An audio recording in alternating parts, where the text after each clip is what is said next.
2024 का limited departmental competitive exam खत्म हो चुका है। 2025 के एलडीसी एग्जाम को हम टारगेट करने जा रहे हैं और आने वाले दिनों में सबसे ज्यादा पूछा जाने वाला सवाल यही होगा, क्या मैं 2025 के लिमिटेड डिपार्टमेंटल कॉम्पिटिटिव एग्जाम के लिए पात्र हूं या फिर नहीं हूं।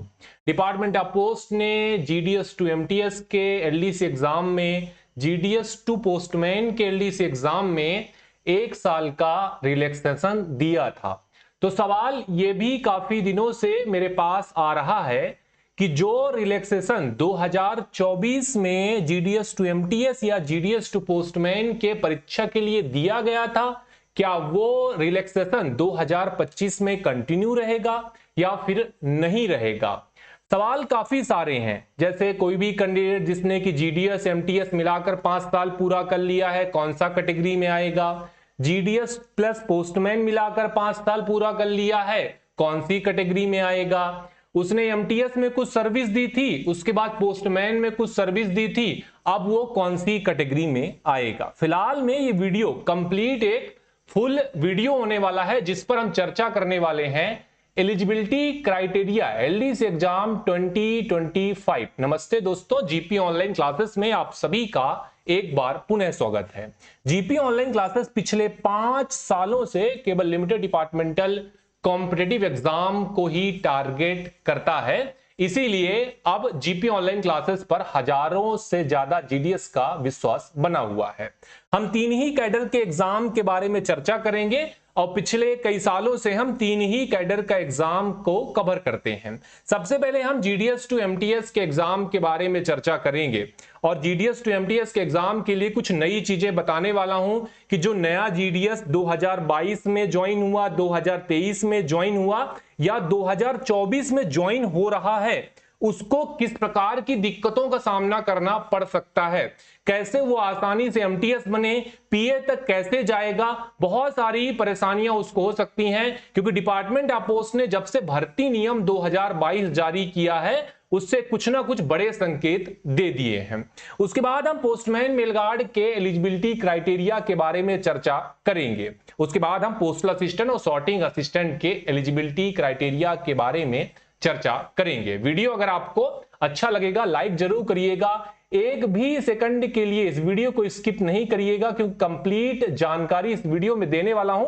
वीडियो बनाने में काफी मेहनत लगता है तो एक लाइक जरूर करिएगा। इस वीडियो को शुरू करें उसके पहले एक महत्वपूर्ण जानकारी आपको बता दूं कि 1 अक्टूबर से हमारा आरंभ बैच शुरू हो रहा है 2025 के एलडीसी एग्जाम के लिए। और जीपी ऑनलाइन क्लासेस का पहला बैच कितना महत्वपूर्ण साबित होता है, जो भी वन टाइम फीस में साल भर पढ़ते हैं लाइव क्लासेस के साथ, ये वही एक्सप्लेन कर सकते हैं। तो निश्चित तौर पर आपको एक्स्ट्रा बेनिफिट होगा। इस बैच में जुड़ना चाहते हैं 7610685690 पर कॉल या व्हाट्सएप के माध्यम संपर्क करके पूरी जानकारी ले सकते हैं। सबसे पहले मैं आपको जीडीएस टू एमटीएस के एलिजिबिलिटी क्राइटेरिया के बारे में बताने वाला हूं। ध्यान रखिएगा, इंपॉर्टेंट है कि भाई जीडीएस टू एमटीएस के लिए जो एजुकेशनल क्वालिफिकेशन है वो 10th है। बतौर जीडीएस यदि आप भर्ती होते हैं तो 10th जो है वो कंपलसरी होता है, तो 10th है तो आप इस एग्जाम में पार्टिसिपेट कर सकते हैं। एज लिमिट में, एज लिमिट का कोई भी क्राइटेरिया नहीं है, नो अपर एज लिमिट का कंडीशन बताया गया है जीडीएस टू एमटीएस के एग्जाम के लिए, तो इस चीज को ध्यान रखिएगा। दूसरा महत्वपूर्ण पॉइंट सर्विस एलिजिबिलिटी है कि भाई कितने साल का सर्विस चाहिए बतौर जीडीएस कि वो एमटीएस में प्रमोशन ले सके। और जो भी नया जीडीएस आ रहा है बतौर जीडीएस उसको प्रमोशन लेना काफी महत्वपूर्ण हो जाता है क्योंकि बिना एमटीएस, बिना पोस्टमैन के प्रमोशन के वो पोस्टल असिस्टेंट के कैडर तक पहुंचना अभी पॉसिबल नहीं हुआ। तो भाई 2024 में डिपार्टमेंट को वैकेंसी भरनी थी, इसीलिए 1 साल का रिलैक्सेशन दिया था।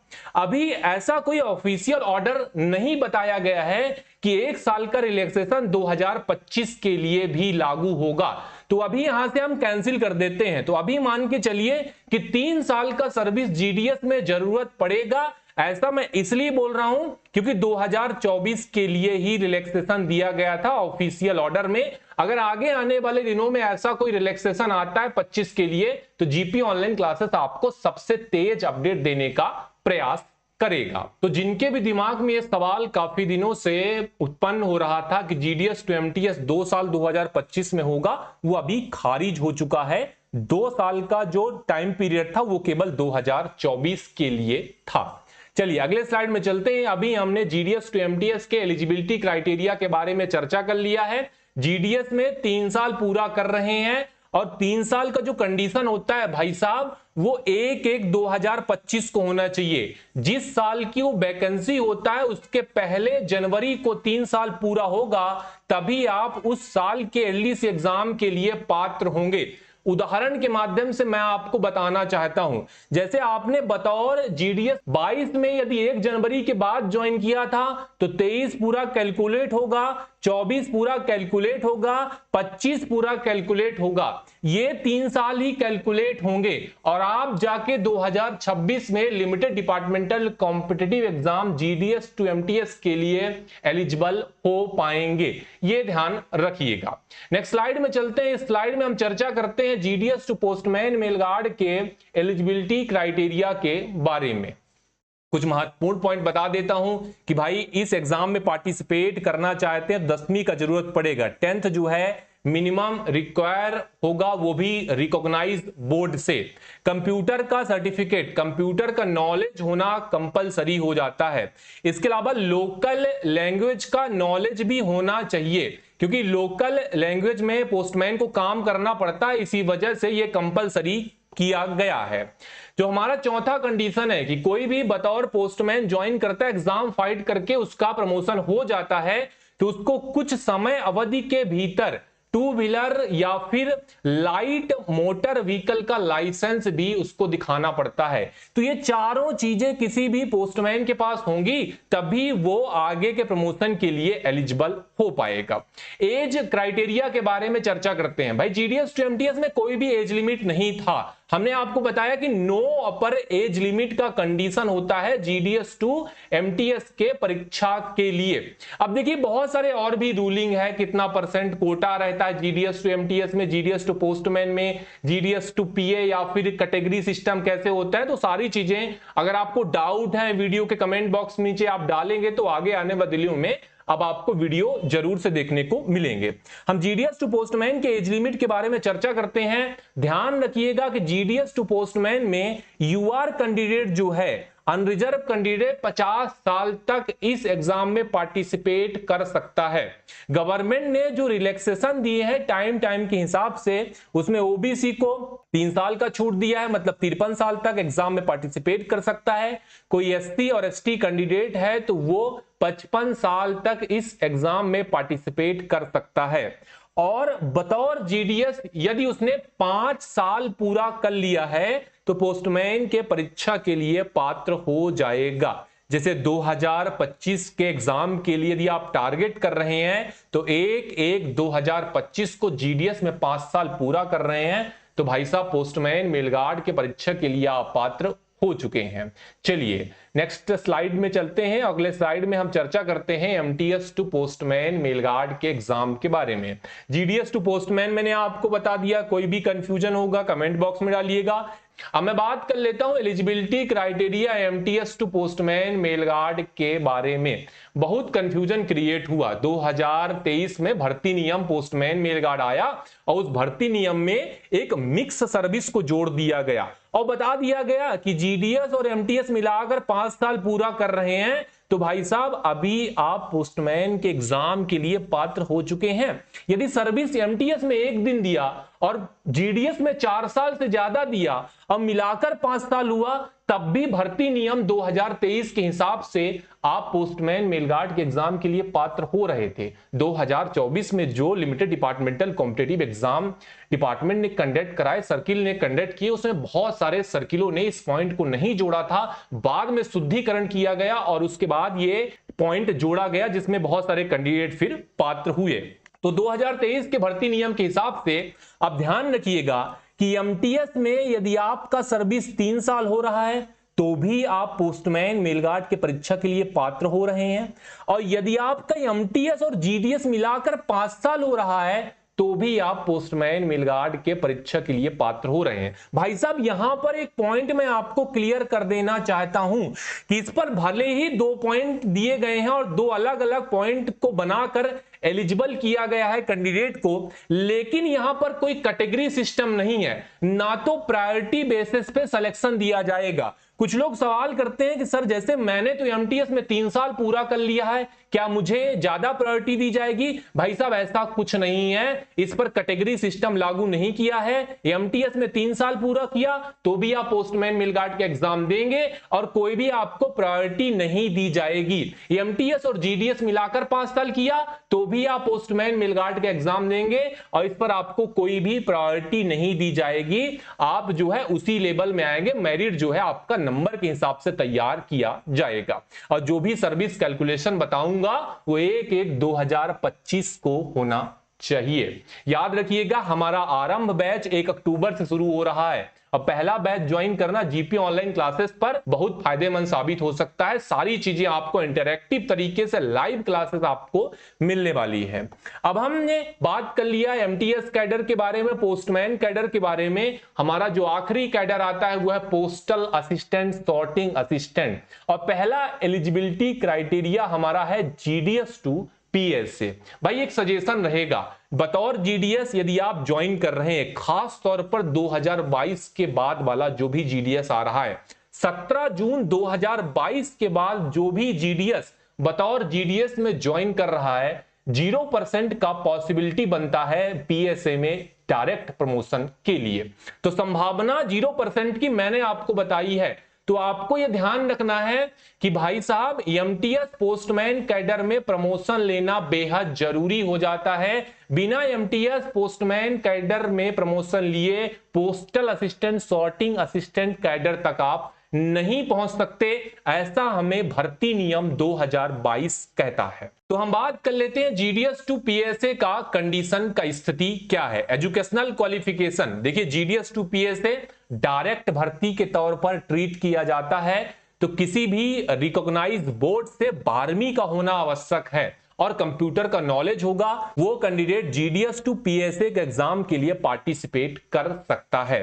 मैक्सिमम एज 40 ईयर कर दिया गया। पहले के भर्ती नियम के हिसाब से 30 साल मैक्सिमम एज हुआ करता था, बाद में इसे बदलकर 40 साल कर दिया गया। अभी मैक्सिमम एज यूआर का कैंडिडेट के लिए 40 साल, ओबीसी और एसटी एससी के कैंडिडेट के लिए गवर्नमेंट के जो भी नियम बनाए गए हैं उस पर छूट लागू होता है। जीडीएस टू पीएसए का सर्विस एलिजिबिलिटी क्या है? अब देखिए जीडीएस टू पीएसए का एग्जाम यदि आप भर रहे हैं तो भाई ये सी कैटेगरी में आता है। सी कैटेगरी आपको समझ में नहीं आया, वीडियो के साथ बने रहिएगा, मैं आपको आसान भाषा में आगे एक्सप्लेन करने वाला हूं। तो ध्यान रखिएगा, जीडीएस टू पीएसए का एग्जाम दे रहे हैं 17 जून 2022 या उसके पहले जीडीएस में ज्वाइन किया, सर्विस 5 साल लागू होगा। मेरी बात पर गौर कर लीजिएगा, एक महत्वपूर्ण कंडीशन आपसे चर्चा करने जा रहा हूं कि 17 जून 2022 के पहले बतौर जीडीएस ज्वाइन किया, 5 साल का सर्विस का जरूरत पड़ेगा और कैटेगरी सी से एग्जाम दे सकते हैं। 17 जून 2022 के बाद जीडीएस ज्वाइन किया है, 8 साल का सर्विस जरूरत पड़ेगा। इसीलिए मैं बोल रहा था कि आगे जो भी नया जीडीएस आ रहा है उसको डायरेक्ट पीएसए का एग्जाम फाइट करना 0% या 1% का संभावना भी नहीं बनता है। तो 17 जून 2022 के बाद 8 साल लगेगा, उसके पहले कैटेगरी सी से एग्जाम देना चाहते हैं, डायरेक्ट जीडीएस टू पीए का एग्जाम देना चाहते हैं, 5 साल से आपका काम चल जाएगा। और जो भी सर्विस कैलकुलेशन किया जाएगा, जिस साल की वैकेंसी होती है उसके पहले जनवरी को किया जाता है, जब तक नया कोई ऑर्डर अमेंडमेंट नहीं आता। हम बात कर लेते हैं एमटीएस पोस्टमैन टू पीएसए के एग्जाम के बारे में।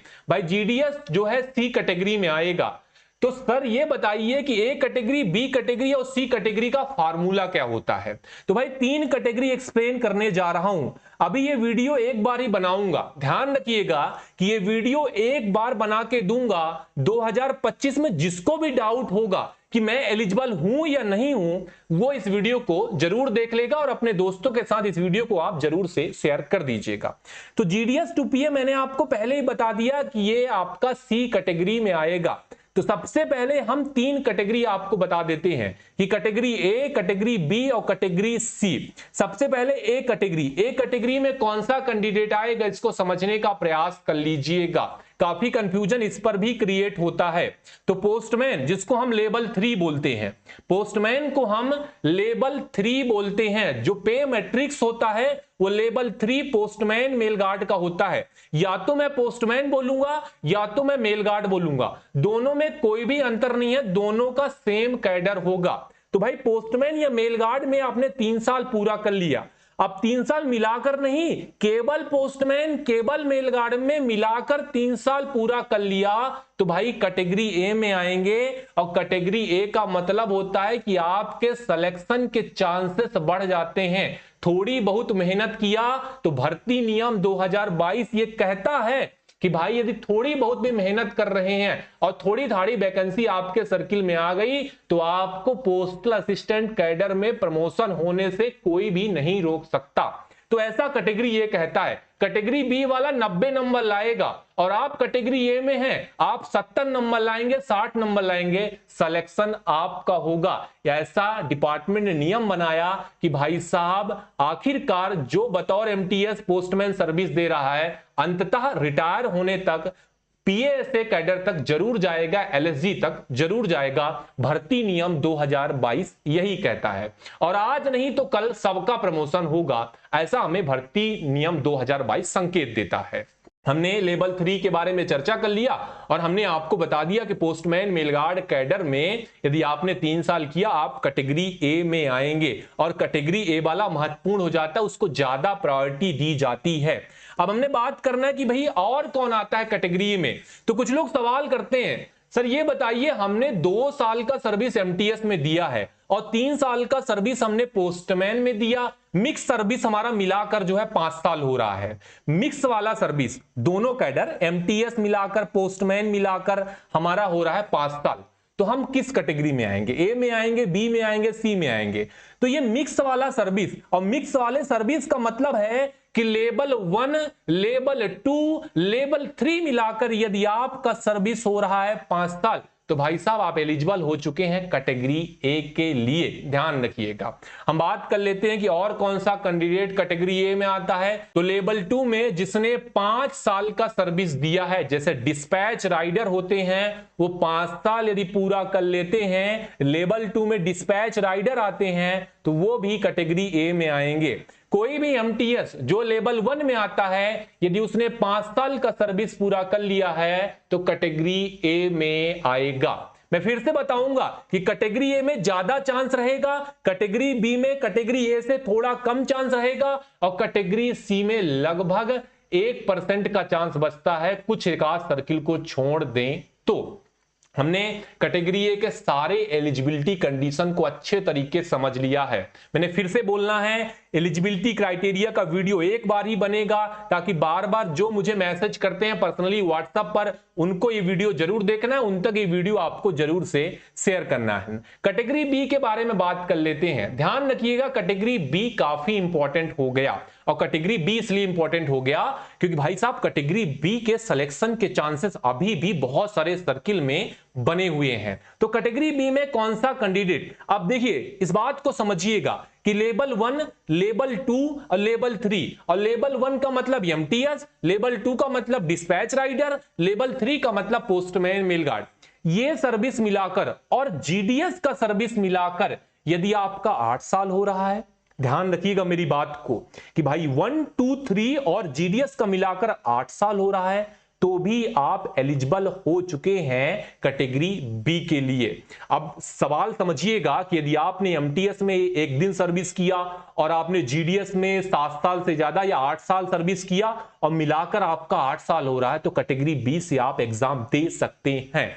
एक बदलाव किया गया जनवरी 2023 में, इस 8 साल को 5 साल कर दिया गया। लेकिन 5 साल किसके लिए? कि ऐसा जीडीएस जिसने 17/6/2022 के पहले जीडीएस ज्वाइन किया था, उसके लिए अब मिक्स वाला सर्विस जो था 1 2 3 लेवल 1 2 3 मिलाकर और जीडीएस का मिलाकर 5 साल हो रहा है, तो भी वह कैटेगरी बी के लिए पात्र हो चुका है। क्योंकि कैटेगरी बी में 8 साल वाले लड़के नहीं मिल रहे थे, इसीलिए डिपार्टमेंट ने यह भर्ती नियम को जनवरी 2023 में बदल दिया गया। पूरा जो भर्ती नियम पीएसए था वो 17 जून 2022 को आया था, फिर उस पर बदलाव जनवरी 2023 में किया। पहले मिक्स वाले सर्विस को इन्होंने 8 साल किया, फिर बाद में इन्होंने मिक्स वाले सर्विस को 5 साल कर दिया। लेकिन जो जीडीएस 17 जून 2022 के बाद ज्वाइन करेगा, उसके लिए मिक्स वाला सर्विस जो होगा कैटेगरी बी के लिए वो 8 साल ही होगा। इस बात को नोट डाउन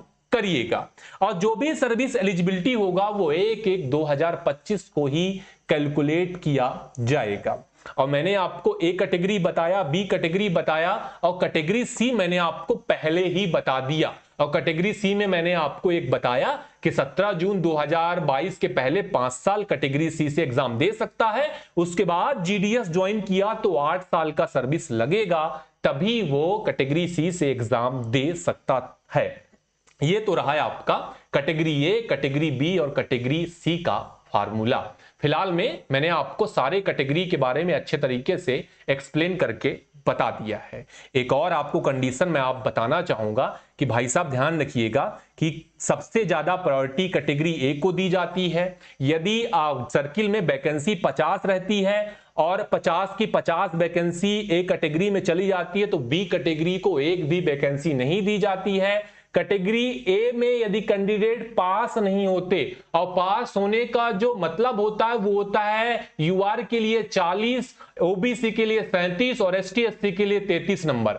अगर कैंडिडेट पास नहीं होते, फेल हो जाते हैं, तभी वो वैकेंसी कैटेगरी बी को जाती है। और बी में भी कैंडिडेट नहीं मिलते तभी वो वैकेंसी कैटेगरी सी को जाती है। कुछ और कंडीशन मैं आपको बताना चाहूंगा कि भाई डिवीजन के अंदर यदि कोई आपका जूनियर इस एग्जाम के लिए एलिजिबल होता है तो ऑटोमेटिक सीनियर एलिजिबल हो जाता है। भर्ती नियम 2022 में यह भी हमें एक्सप्लेन किया गया था। फिलहाल में वीडियो काफी लंबा हो चुका है, लेकिन इस वीडियो में एक कंप्लीट जानकारी एलिजिबिलिटी कंडीशन एलडीसी एग्जाम 2025 के लिए दे दिया है। एलडीसी एग्जाम संबंधित कोई भी और ऐसा सर्कुलर है, कोई कंफ्यूजन है, कोई रूलिंग है, आपको समझ में नहीं आ रहा है, कमेंट बॉक्स में भर भर कर डालिएगा। आगे आने वाले दिनों में बहुत सारे वीडियोस आपको देखने को मिलेंगे। हमारा आरंभ बैच 1 अक्टूबर से शुरू हो चुका है। अगर बैच में जुड़ना चाहते हैं तो 7610685690 पर